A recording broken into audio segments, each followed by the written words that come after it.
and welcome back to my channel. Hope you're all doing well. Today's video, as you guys can tell by the title, is going to be my highlighter video. As most of you know, I am doing my entire makeup collection in categories and in chunks. So every single video that I've already done for my collection will be down below. Today is obviously going to be highlighters. This is probably one of my favorite things to purchase. I absolutely love highlighters, so I have a bunch of them. I'm going to be going over all of my favorites today, as well as showing you all of my high-end and drugstore highlighters together. I have powder highlighters. I also have cream and liquids to go through with you, so it's going to be a little bit of a long video. I will be swatching some of them as well, just to show you all some of my favorites and why I love them so much. I also just wanted to say I am in no way, shape, or form trying to brag about all of my collection and all the products that I have. I love makeup. It's my passion. It's soon to be my job, so this is something that I love to do and I love to play with, and again, I love collecting makeup. I hope you all really enjoyed this video, and if you guys want to see all of my highlighter collection, then just keep on watching. So today is going to be one of my favorite videos because we're going to be talking about highlighters,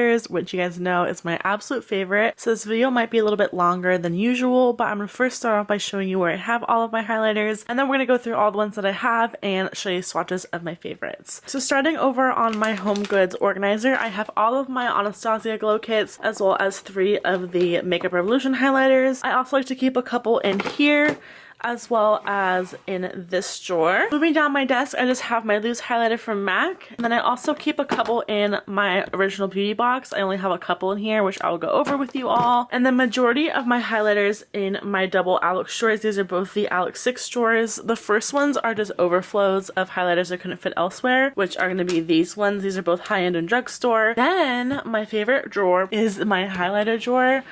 So I have it by high-end, drugstore, and then overflow, and then over here I have my highlighter palettes. I definitely need to kind of find a better way to organize these just because I have so many going on right here, but I do want to show you all what I have and what are some of my favorites. So I wanted to start off by showing you all of like my liquid and creams, as well as ones that I have on my vanity and in my acrylic organizers. This one is just the first little category of highlighters that I have that were in my overflowing drawer that I can't fit everywhere else. So we wanted to start here, and then we're going to move on to my other highlighter drawer. So starting on this side, I have a couple of Becca highlighters. This first one that I have out is their Rose Quartz highlighter, which is absolutely stunning. I also have Champagne Pop, which mine sadly broke. I still get a lot of use out of this, so I just have to be careful with how I store it. But this is a really beautiful color. I only wear this on days that I don't want that much of a glow because I don't think it's that intense, but it does still look beautiful on the cheekbones. Also, in my everyday drawer, I have my Anastasia Beverly Hills So Hollywood highlighter. This is my holy grail highlighter ever. I never want to run out of this. This is a beautiful light white gold, and it looks stunning on the cheekbones. Another super similar one is Laura Geller's Gilded Honey. You've probably seen this all over as well. This one's a little bit more of a true gold, but it still isn't super dark. This one is super intense, and it's everyone's favorite for a reason. I also have all of my Anastasia glow kits that I keep in my big organizer. So I have my Anastasia Moonchild glow kit. This one is Gleam, which I don't know if they make this one anymore, but it is absolutely stunning. It has a lot more of those pinky tones. This next one is called Sun Dipped, which is probably one of my favorite ones. I also have That Glow, which is definitely more of the goldeny bronzy tones. And last but not least, I also have the Ultimate Glow Kit, which is not my favorite. It's a little bit chunky and glittery, but I'm glad that I have it in my collection. This is the MAC and Mariah Carey Shimmering Loose Powder that you can use as a body glow, which I actually really like, and I wore this a ton during the holidays. Now I'm gonna move on to all of my like creams and liquids. The first one I have, I like to keep in its box just because I think it's super pretty, but this is the Becca and Jaclyn Hill Shimmering Skin Perfector liquid. I also have the NARS Copacabana Illuminator, which is a beautiful pink. From the drugstore, these ones are similar. This is the L'Oreal True Match Lumi in W101 Golden, and this one is by NYX. This is their Born to Glow Liquid Illuminator in the color Gleam. I also got a new product. This is the Cover FX Custom Enhancer Drops. This is in the color Sunlight, which I have to swatch for you because it's so beautiful and pigmented. That is not even that much, and this is like liquid metal. It's so pretty. I want to get all the other shades in this, especially for my kit as well, but this again is in the color Sunlight. I have 2 of these Stila All Over Shimmers. I have the bronzy one, and I also have Kitten, which I love mixing in with my foundation. A couple of like stick products. I have the Wet n Wild one. This is in the color Marigold Round, which came out for a special spring and summer collection. And then this one is the Benefit WhatsApp highlighter, which is a really nice champagne color. I have a couple of these Sephora ones. This one's pretty new because I loved this one. So these are the Radiant Luminizing Drops by Sephora collection. This first one, the lighter one, is in Morning Light, and this next one that I have that I recently got is called Ultra Light. These are super pretty on their own or mixed in with foundation. This one is my favorite one. I also have another one of the Becca Shimmering Skin Perfector liquids. This is in the color Opal. I have a couple MAC products. This one is the MAC Luster Drops in the color Sunrush, and I also have one of their cream color bases, and this is in the color Shell, which is a frost finish. And last but not least, I have an e.l.f. Shimmering Facial Whip, and this is in the color Lilac Petal. And then moving on to this organizer, again, these are like my overflow, so I have a little bit of everything in here. The first couple ones are by Bobbi Brown. These first two that are in the special packaging, these were from an holiday edition a while ago, so I have Bronze Glow and Pink Glow, which they actually have as permanent colors now. Another Bobbi Brown Highlight Shimmer Brick that I have up here, this is another special edition one. This is in the color Pink, which is a really pretty neutral shimmery pink. On the side here, I like to keep my Dior highlighters in their little sleeves. These were from a collection, but they actually released them now, I believe, permanently. So this first one is called Glowing Nude, and this other one is called Glowing Pink. Moving back here, I have one of these Sephora ones. This is their Micro Smooth Baked Sculpting Trio, and this is in the color Luminizer. I also have one of my Makeup Forever ones. These are quite hard to find, but they're beautiful, so if you find it, definitely pick it up. This is their Compact Shine On Iridescent Compact Powder in number 3. I also, of course, have my MAC Extra Dimension Skin Finish in Oh Darling, which is a dupe for Whisper of Guilt. Back here, I also have a bunch of Wet n Wild highlighters. These first 3 were actually in a collection, so these were all geometric highlighting powders that came out during the spring. I also have 2 of their highlighting gold bars. I did a whole video on this collection and I fell madly in love with this, so I got one of them and then I found another one in store, so I had to pick up a backup. This is so gorgeous. If you like those really nice goldy highlights, I wish they would make this permanent because this is just so pretty on the cheeks and it feels super high-end. A couple more Wet n Wild highlighters that I have, you guys know and probably have seen these before. This is the Mega Glow highlighting powders in Precious Petals, and the darker one is called Crown of My Canopy. I also like to keep my Ofra highlighter in Rodeo Drive, which is another one of my absolute favorite gold highlighters. A couple of palettes that I have back here. This first one is by Tarte. This is their Skin Twinkle Volume 2 palette, which I actually like a lot more than the first one. I also like to keep my Becca and Jaclyn Hill Champagne Glow palette back here. I have a couple of extra Laura Mercier highlighters that I couldn't fit elsewhere. So this first one is their Mineral Illuminating Powder in Candlelight. And then I also have another one of these. This is her Illuminating Powder in Devotion, which is the lightest one of all 4. And then last but not least, I have one of the Jouer highlighters in the color Citron, but mine sadly broke, so I had to push it back together. This is very fragile, so you definitely have to be careful when you're traveling with this. And last but not least, I have my huge Dior Skin Nude Air Summer Glow Powder. This is very similar to the Laura Mercier one. This one was just limited edition. So I wanted to start off with some of my highlighter palettes that were on the right side of my drawer. Some of these are like blush and highlight duo, so I'm gonna start with those first. These first 2 are from the MAC Holiday Collection just this last year. These are both Extra Dimension Skin Finish duos. So this first one is the Copper Duo, which had Whisper of Guilt as well as this beautiful brownie blush. And this next one was the Peach one, I believe. So this highlighter was called Tutu and the blush was called At Dusk. I also like to keep 2 of my Wet n Wild Blush and Glow trios in my highlighter drawer. So this first one is called Sunset Junction and this other one is called Solar Powered. Moving on to some of my palettes, I love this. This is from BH Cosmetics. This is their Wild and Radiant Baked Illuminating and Bronzing palette, which you actually have 2 bronzers as well as 2 illuminators. I also have the famous sleek one. This is called Solstice, which I really like. There are 3 powders in here as well as a cream one in the corner. I also have my Hourglass Ambient Lighting palette, which has 3 of the colors in here. I like using this as a really nice mellow highlighter. This looks beautiful on brides for bridal makeup as well as setting your concealer under your eyes. I also have the Morphe Desi Danger palette. This is a collaboration that she came out with Morphe. This one is brand new by Sephora. This one's their illuminating palette. This is a very nice natural palette, so if you want something that's not too intense and if you are just starting out with highlighter, I would recommend this one. I also have the Estee Edit. This was the Glow in the Eye palette. This was in the Gritty and Glow Holiday palette, so this is the face palette. You can totally use these as eyeshadows as well. This is actually a brand new one to me. This is the Makeup Revolution Ultra Pro Glow palette. You can actually find this at Ulta now. This is so pretty, a little bit more natural, kind of like the Sephora one. I also have my Makeup Geek and Kathleen Lights highlighting palette, which I do want to get some of the individual highlighters because I love this formula. These next 3 were actually holiday releases. So this first one is the Urban Decay Naked Illuminated Trio, which I actually wasn't that fond of. I also have the Stila. This is their Starlight Star Bright palette, which they actually have individuals of these now. So there are 3 shades in here and Kitten is definitely one of my favorites. Next up, this was also another holiday palette. This is by Laura Mercier. This was the Fall in Love Face Illuminator collection. These are actually just mini sizes of all the other 4 illuminators that she has. And then last but not least for palettes, I have one of my newer ones. I'm obsessed with it. This is by Bella Cosmetics. It's called their Fairy Dust palette, and these are huge pans, and the colors in here are absolutely beautiful, and they are so insanely buttery and really, really intense. So now I have all of the rest of my highlighters out. I pretty much just pulled out all 3 of the containers that were in my drawer, as well as some of the random ones that were on the side. So I'm gonna start out with some of these and then move my way down. So this first one that I got from IMATS, this was the RCMA Warm Gold Powder. You can use this on its own as a highlighter or to set the face. This gives the face a really beautiful white iridescent glow. I have all 3 of my Wet n Wild highlighters. These were actually in the Fergie collection, but they have them out now in different packaging without the Fergie name on them, with different names. These are a great alternative for a higher end highlighter if you want something a little bit more affordable. Another Wet n Wild highlighter they have is the Illuminating palette. This is their Mega Glow one in the color Catwalk Pink. I do have a couple more Makeup Revolution products. This first one is one of my favorites from them. This is the Pro Illuminate, and this is what it looks like. It's a beautiful white gold, really nice and creamy, and this is really affordable. These next 2 from Makeup Revolution I just recently picked up from Ulta. These are so beautiful. These are their Skin Kiss highlighters. So the one I have here is called Peach Kiss, and this other one is called Golden Kiss. These highlighters are so big and oversized. These are the Jeffree Star Cosmetics Skin Frost. So I have King Tut, which is my favorite one. I want to get Siberian Gold as well because I love this one. This is in the color Peach Goddess. And my least favorite out of all of them that I have is called Princess Cut. This one is just not very pigmented nor creamy. These are actually some of my more affordable and drugstore options. So the first one that I have is by NYX. This is their Duochromatic Illuminating Powder. This is my favorite one out of all the ones they came out with, and this is in the color Snow Rose. Next, I have the Soap & Glory Glow All Out highlighter, which is a beautiful, really natural glow. This gives your cheeks a really nice peachy pink iridescence, like you're just glowing from within. I have all 3 of the L'Oreal True Match Lumi powder highlighters. So this is the cool one. I also have the neutral one, which is a really nice kind of rose gold, and this other one is the warm one, which is a beautiful bronzy gold. In the front here, I have my Sephora highlighter. This is their Micro Smooth Baked Illuminizer in the color Light Beam, which I think they're discontinuing, but this does give such a pretty glow to the skin, and it has little particles of shimmer in there. Also in the front here, I have my Topshop Chameleon highlighter in the color Mother of Pearl, which is absolutely insane. If you like something really intense and kind of duochromatic, you are going to love this. I really love this product. This is the Ben Nye Lumiere Luxe Powder in the color LX100 Ultra Bright, which I actually like to use on top of other highlighters if I want something really, really shimmery and a little bit more glittery. I will spray my brush with some Fix Plus and add a little bit of this. Another Ben Nye product that is really beautiful and super underrated. This is the shimmer powder in the color Cameo, which looks gorgeous on the cheeks. Very similar in color to the Cameo Luxury Powder, but this is shimmery. I actually have one of the Hard Candy Baked Blushes. This is in the color 127 Honeymoon, which I actually like to use as a highlighter because it does come off as like a nice peachy glow. I like to keep a couple of my Physicians Formula shimmer strips, so I have 2 of them. They do look very, very similar in the pan. This first one is called Miami Strip that has a little bit more pink at the top, and this other one that's a little bit more peachy is called Waikiki Strip. I do have a couple more of the Makeup Revolution highlighters. I think you guys can tell a trend. I love them. This first one is their Shimmer Brick in the color Radiant, which is so similar to all the other Bobbi Brown shimmer strips. I have 2 of their Vivid Baked highlighters. This first one is actually called Peach Lights. This has a really pretty iridescent pink glow, and this other one is called Radiant Lights, which is definitely your typical champagne color. Another one from Makeup Revolution. This is a new one to me as well. This is their Strobe highlighter in the color Gold Addict, which is so pretty. Very, very nice and bronzy, which I like for the summer, so I cannot wait to start using this when I have a little bit more of a tan. This next product is from Makeup Academy. This is their Undress Your Skin Shimmer Highlighter. This is in the color Pink Shimmer. This one by Essence in the color Pure Nude is a very nice neutral highlight. If you don't want something too crazy, I would recommend this one. Beautiful lit from within glow. I do like to keep all 7 of my LA Girl Strobe Light strobing powders in here. I did a whole video on these. This is 120 watt. This one is 110 watt. This is one of my favorites. This is called 100 watt. This pinky one is called 90 watt. Another one of my favorites, this is a beautiful peachy gold. It's called 80 watt. Another really pretty rose gold. This is 70 watt. And last but not least, a little bit more of a bronzy gold. This is 50 watt. I have another hard candy product. This is the Glow All the Way in the color Tiki. Next, I have 2 of the Ulta illuminating powders. This one was my all-time favorite one back in the day. This is called Pink Diamond. It's a really pretty iridescent pink. And this one is called Yellow Diamond, which looks exactly like NARS Albatross. Another really nice product by BH Cosmetics. This is the Illuminate by Ashley Tisdale in the color Illuminating Shimmer. This is a very nice natural glow. The last couple products I have in my drugstore section, these first two are by Physicians Formula as well. These are their Natural Nude and Warm Nude highlighters. This first one is Natural Nude, which is definitely one of my favorites. And then the other one is called Warm Nude, which as you can see is a lot more warm than the natural color. And then last but not least, in the back here, I just have two of the NYX illuminators. So this first one is called Ritualistic. This next one is called Enigmatic. I forgot to mention these. These are also by Makeup Revolution. They have three different colors. The first one is called Golden Goddess, which is a beautiful gold. This next one is called Goddess of Love, which is a really pretty peachy pink. And this last one, which is my favorite, is called Goddess of Faith. This one is like a really pretty champagne. These are all so smooth and so ultra pigmented, and you cannot go wrong with any of these shades. So next I'm going to show you my high-end drawer. So a lot of these first ones are MAC. This one is one of their iridescent pressed powders in the color Sparkling Rose. I also have some of the MAC mineralized skin finishes. So this one is in Soft and Gentle, which as you can see is super well loved. I have another mineralized skin finish. This one's in the color Light Year, which was from like a spacey limited edition collection. I do have two of the Extra Dimension skin finishes. So this first one is Whisper of Guilt, and then the other color I have is Superb. It's like a really pretty cool tone pink. The last MAC powder I have is their Magically Cool liquid powder, which I wish they did not discontinue because this was so cool. This is by Laura Geller again. This is in the color Peach Glow. I also have one from Stila. This is like their kitten duo. So there is a lighter one on the left and then a little bit of a darker champagne on the right. I do have one of the three of the Tarte new highlighters. These are Amazonian clay highlighters, and this is in the color Expose, which is their lightest one. Of course, I also have Albatross from NARS, along with one of the other ones that actually is advertised as a blush. This is called Reckless, and I like using this as a highlighter. These two big ones are by Urban Decay. These are the Naked Illuminated powders, which you can use as body highlighters. So the first one I have is called Aura, which is like a nice peachy gold. And the other one I have is called Illuminous, which was the first one they came out with. This is a beautiful, really shimmery pearl color. Another Urban Decay highlighter that I have that I love, this is one of my favorite ones recently. This is the Afterglow highlighter in the color Sin, which is another really nice white gold. I do have three more of the Becca Shimmering Skin Perfectors. So the first one I have is Opal, which is actually my least favorite out of all of them. Next, this one is called Moonstone, which I believe is one of their second to lightest shades. And lastly, I have Rose Gold, which you can use as a blush topper, but it also looks gorgeous as a really nice natural highlight. Back here, I also keep two more of my Anastasia highlighters. This one is called Starlight, which is the lightest one. It's like a nice icy pearl. And then this other one, which is a dupe for MAC Superb. This one is called Riviera. A couple more random ones. This one is by The Balm. This is the Mary Luminizer, which is everyone's favorite from The Balm. I also like to keep my Too Faced Candlelight Glow. This is in the regular one. I do know they have a warm one out right now. I also have two of the Hourglass Ambient Strobe Lighting Powders. I really love these. So the first one I have is called Euphoric Strobe Light, which is my favorite out of the two. It's like a nice bronzy champagne. And then the other color I have is called Incandescent Strobe Light, which is a lot lighter and doesn't have as much chunks of shimmer in there. A couple more Laura Mercier powders. This first one is the other Face Illuminator in Indiscretion, which looks like this. And then the other one I have from her is the Matte Radiance Baked Powder in Highlight 01, which is a beautiful neutral looking highlight that again can be sheared out for something natural or built up for intensity. And the last couple ones I have back here, this is the Dior Shimmer Powder in the color Amber Diamond, which was super limited edition. And then last but not least, I have three more of my Bobbi Brown Shimmer Bricks. So the first one I have is called Pink Quartz. This is one of my favorite ones to wear a couple years ago. I also have a limited edition one. This one's called Sunset Pink. And last but not least, probably my favorite one out of all of them, but unfortunately this was limited edition as well. This one is called Sandstone. And then last but not least, I have my last drawer. So the first two are by Makeup Revolution. These are their Radiant Light. These are great dupes for the Hourglass Ambient Lighting Powders. This first one I have is called Breathe, and this next one is called Exhale. These next couple ones are actually a lot more of my MAC powders. This first one is one of their Gleam Tones powder in the color Dunes at Dusk, which is really pretty. I also have another one. This is one of their mineralized skin finishes in the color Over Earthly, which had a mixture of all three, which I loved mixing together. This is their Studio Finish face powder in the color Gold, which is a loose mineral powder. You can actually get this online and at their pro store. The other three that I have, these are from their new Extra Dimension Skin Finish line. I love this formula. Probably one of my favorite formulas besides the mineralized skin finishes that they have. So this first one is called Double Gleam, which is a nice kind of silvery gold. This is my favorite one. This is called Show Gold, which is so crazy pigmented and gorgeous on on the cheekbones. It has like an iridescent pink. And then the last one I have is called Beaming Blush. On the side here, I just like to keep some of my Artist Couture highlighters. So the first one that I ever bought, this is actually in the old packaging. This is in the color Yas. And then these next three are in their newer packaging that I got from EBATES. So these are brand new colors to me that are so gorgeous. When you're using a mineral powder from any brand, I would definitely recommend spritzing your brush with some Fix Plus or some setting spray and then applying it to your face so it really adheres. So this one is called Illuminati. It's like they're really pretty gold. This one is called Gold Digger, which is like a white gold. And then the last one I have is called Cocoa Bling. This one is so pretty and so iridescent reflective.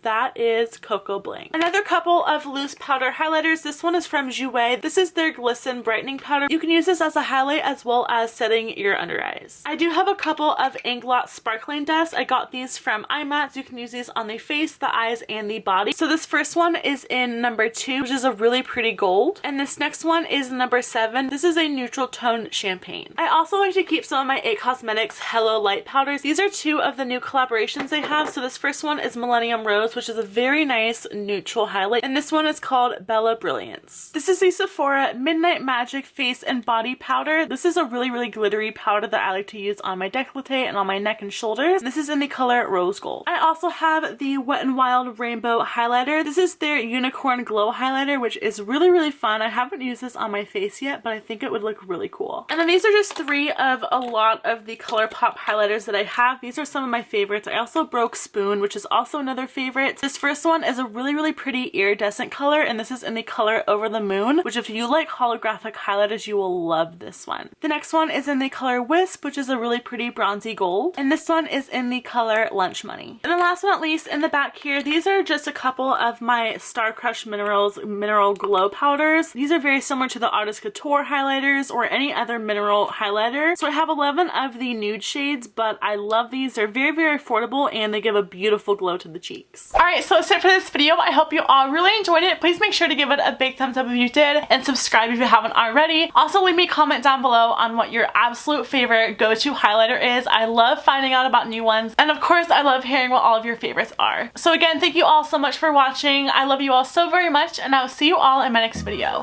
Bye!